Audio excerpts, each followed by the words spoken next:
আমার বাপ দাদার গোষ্ঠী 14 গোষ্ঠী এই কাজ করে এসছে, আমরাও সে কাজ শিখেছি। সে শিখা পর্যন্ত এখন আমরা আল্লাহর রহমতে মনের আনন্দই, মনের ফুর্তিতে যে কাটি 5 জনায় খাই, নাম করে, এদের শুকুর আলহামদুলিল্লাহ।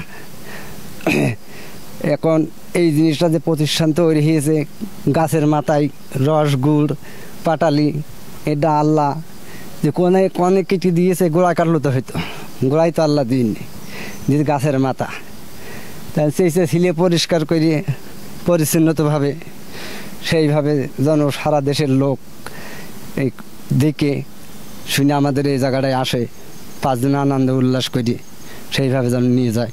একটু আগে শুনে আসলাম যে এই চকে মানে এই ফুলবাড়ি এলাকায় 600 থেকে 650 গাছ রয়েছে।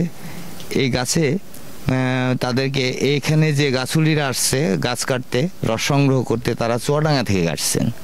তারা প্রতিদিন হাজিরা পান এবং এই হাজিরার বিনিময়ে তারা দিন রাত 24 ঘন্টা নিরলস পরিশ্রম করে যাচ্ছে এবং মসজিদ কেন্দ্রিক, অর্থাৎ মসজিদ থেকে এই গাছগুলো ডাকা হয়। যে অর্থ উপার্জিত হয় সেই অর্থগুলো মসজিদে কিন্তু জমা হয়। শীতের আগমনী বার্তা নিয়ে এসেছে খেজুরের রস। এই খেজুরের রস সংগ্রহ করতে গাছিরা গাছে উঠেছেন, দিন রাত নিরলস পরিশ্রম করে যাচ্ছেন। প্রতিদিন ওইভাবে তো আসা হয় না, আমরা তো স্টুডেন্ট, পড়াশোনা করে পড়াশোনা ফাঁকে মানে এক্সট্রা টাইম যখন সময় পাই, বন্ধু সার্কেল একসাথে থাকলাম, 5-7 জন মিলে গাড়ি নিয়ে চলে আসলাম, চল বন্ধু রস খেতে যাই জগতে। ওই জায়গায় একটা ভালো রস পাওয়া যায়, কাকা রস কাটে, সন্ধ্যার সময় গেলে আপনার টাটকা রস পাবেন। আর ভোরে মানে ভোরবেলা আসলে ওটা তো আরো ভালো, মানে সারা রাত ঠান্ডা হয়ে থাকে, সকালে খাওয়ার সময় সে একটা অনুভূতি ফিল হয় আর কি।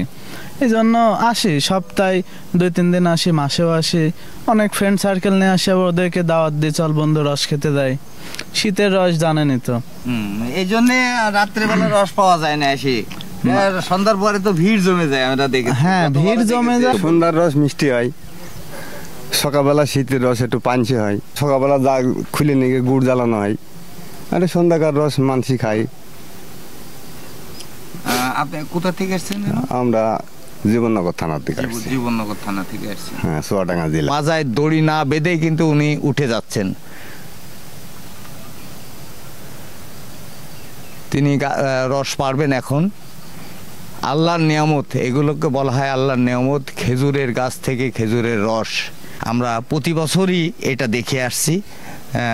এই সন্ধ্যার রসগুলো সাধারণত এইভাবে বিক্রি হয়ে যায়। আর ভোরে যে রসগুলো পারেন গাছিরা গাছ থেকে, সেগুলো কিন্তু দিয়ে গুড় তৈরি হয়, পাটালি তৈরি হয় এবং এটা দেশের বিভিন্ন প্রান্তে এই গুড় পাটালি বিক্রি হয়ে যাচ্ছে এবং এখান থেকে কুষ্টিয়া শহরের লোকজনও এখান থেকে কিনে নিয়ে যাচ্ছে। এখান থেকে অরিজিনাল যে গুড় তৈরি হয় এই সেই ফুলবাড়িয়া এলাকায়, অর্থাৎ জগতী, কুষ্টিয়া শহরের জগতী ফুলবাড়িয়া এলাকায় এখানে সেই গুড় তৈরি হচ্ছে।